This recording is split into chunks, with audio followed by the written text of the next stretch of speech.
Hey there, it's Jonathan Goldstein from Cyber Group. I hope you all had a wonderful week. I'm excited to be back here with you to talk about fear of missing out.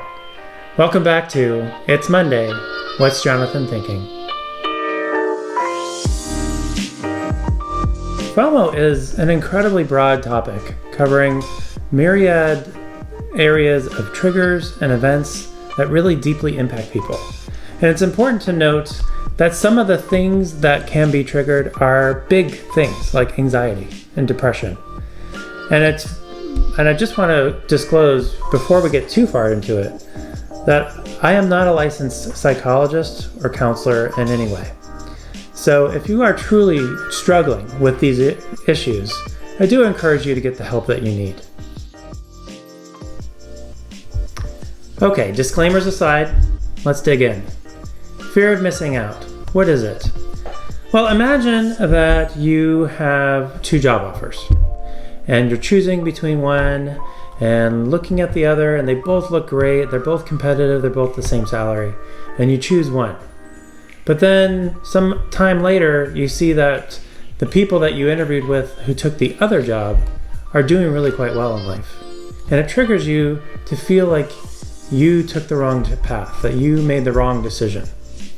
Alternatively, in the social setting, let's say you are asked to go out with some friends, and in the time between you're asked, somebody else asks you out, and it's actually more important because your CEO is going to be there, and actually for career goals, it's better for you to go to that other event. But shortly after that evening, you go back on to social media and you see all the great time. All the great pictures, the great time that your friends had when they went out and you missed it.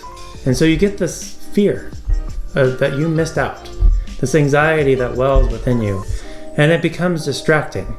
And so just like that job that you didn't take or the evening that you didn't have, it starts to just eat away at you. That's called fear of missing out. There's another scenario of missing out that I found really, really interesting, and I think impacts our organizations in ways far beyond the use case. And that is day trading. Day traders have a significant fear of missing out. They don't want to miss that market. They don't want to get in too late, too early, too high. And so everything they do is kind of based around this basal fear that if they don't act in the right way, that they'll miss out on something that could have been their big pot of gold, if you will. And so they deal with the fear of missing out all the time. But what's really interesting about day traders is something that was brought to me by Ross Cameron from Warrior Traders, who mentioned that sometimes when he's dealing with fear of missing out, the decisions he makes after he's missed out often can be more impactful and far worse to his bottom line than if he had just stayed the course and dealt with the decision that he made. And so that's what I want to explore today, is why does that happen? And what can we do to combat those fear of missing out triggers that may bring us down a wrong path, may cause us to make a decision that isn't in our best interest. So I just mentioned some examples of instances where FOMO happens, but let's unpack it just a little bit more. So basically, with FOMO, there will be some type of event, a decision that needs to be made. You make a decision, you execute. And then there's some type of buyer's remorse. There's some type of trigger, be it from seeing those photos online and your friends' social media accounts, to seeing that stock tick up a few more dollars than you expected it to, and now you're out of the market. Whatever the case may be, and it causes this anxiety event where you can't let go. You can't stop thinking of the decision you didn't make. And it can become disabling. And so that is essentially what happens in a FOMO event.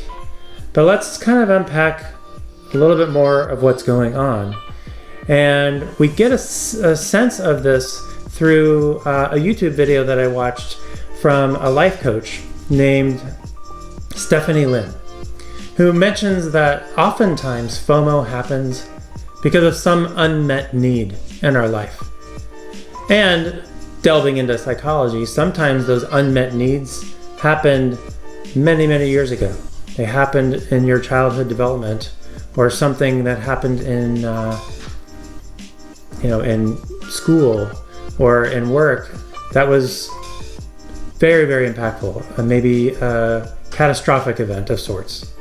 And it causes you to feel like you are less than unless you're staying up with everyone else, unless you're in every meeting, unless you're in every decision. And we can kind of tie these emotions back to something Daniel Pink talks about in his theory of motivation, where we are all needing some level of autonomy, some level of mastery, and most importantly, a purpose, a sense of purpose in our lives. And often that purpose is tied to a tribe that we feel we belong to. And when one of those three elements falls out of whack, we start to question ourselves. We start to have doubt. And that can be doubting our competence, doubting our self-worth, and doubting whether we really belong in this organization. And this is why I wanted to bring up FOMO this week, because I do believe these things happen all the time. And from the interviews that I conducted this week, it happens more often than I think people talk about. And it made me wonder, what is the overall impact on the productivity of our teams when this is going on? Because I can imagine if I'm having an event where I feel less than, it's going to affect my productivity. And I think the message for this week is that we need to be aware of these.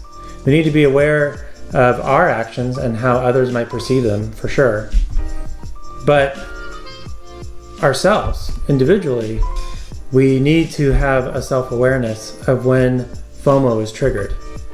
Because like that day trader who may make the wrong trade out of fear of missing out, you might make the wrong decision out of fear of missing out. You might try and get into that meeting that doesn't help you get your job done. You might take that job because you're afraid of not taking that job, even though it doesn't really map to what you're trying to achieve in your career. And so it brought me to a concept of how do we avoid FOMO? And that also became part of my research. So here's my deal. Avoiding FOMO. Number one, self-awareness. We have to be aware of our feelings in the moment and what is driving them. Do we feel like one of those elements, artistry, mastery, purpose, is out of whack? And it's important before we make any decisions, before we make any move, before we even say anything, to check yourself and try and understand, why are you feeling that way? Is it made up in your head, or is it real? If it's real, absolutely talk about it, say something, speak up. But if there's a chance that it's something else, some fear that you are being left out, some fear that if you don't act a certain way that you won't be accepted, then perhaps you might be acting for the wrong reasons. And seeking that balance, again, of artistry, mastery, purpose. Finding that balance yourself may help you avoid FOMO and also make better choices. The second strategy for avoiding FOMO I really liked, and it comes from, again, Ross Cameron from Warrior Traders, where he decided that for every new event for every new trade that he made, he was going to check himself and make sure, did he make that trade because of FOMO? And if he felt that he was going to tag that trade so that he could track it going forward. It's an absolutely brilliant strategy. What if we did that everywhere? What if for every decision we made, we just did that one introspective moment and checked ourselves and said, Am I doing this out of fear of missing out? And maybe I'm going to make that decision anyway, but at least let me mentally tag it in my journal that I'm making this decision out of this reason, out of this anxiety that's coming out of this moment. Just so when you can go, when the time does come for you to go back and review why did you make that decision, you'll at least have the metadata to know why. And I think the third thing that's perhaps most important than anything else is communication. Feel comfortable to talk to someone about what you're feeling and why you're feeling it. It really hurt me to hear stories of my female colleagues who felt that if they weren't in the room, then someone would take credit for their decision or for their solution. That if they weren't in the room, that they wouldn't be able to voice their opinion on a matter. And it tells me that there's still some road for us all to travel on this path to equality and everywhere we go. And we are still perhaps advertently or inadvertently leaving people out and triggering that fear of missing out. And so we as leaders have a responsibility to understand the dynamics in our teams and understand if there is an undercurrent and if there are people who are taking credit for other people's ideas, or creating an environment where people feel like if they're not in every meeting, that they are not part of the team. Because the reality is, we can't be everywhere. I, in my cyber group life, cannot be everywhere. I have to be able to trust my team. I have to be able to empower them to speak for me or advance their idea of how a project should run, and that has to be okay.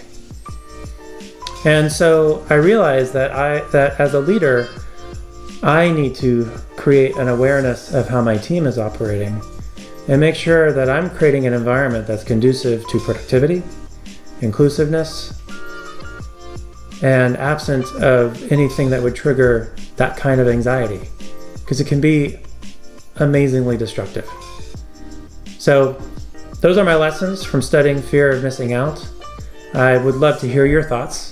Please share your opinions, your experiences, and some of the strategies you have come to for dealing with fear of missing out. I hope I've tackled a topic that is meaningful to you, and I'd love to hear your thoughts on maybe topics you would be interested in having me take on for future episodes of It's Monday. What's Jonathan thinking? Thanks for tuning in this week. I look forward to seeing you next week. Have a great week. Bye now.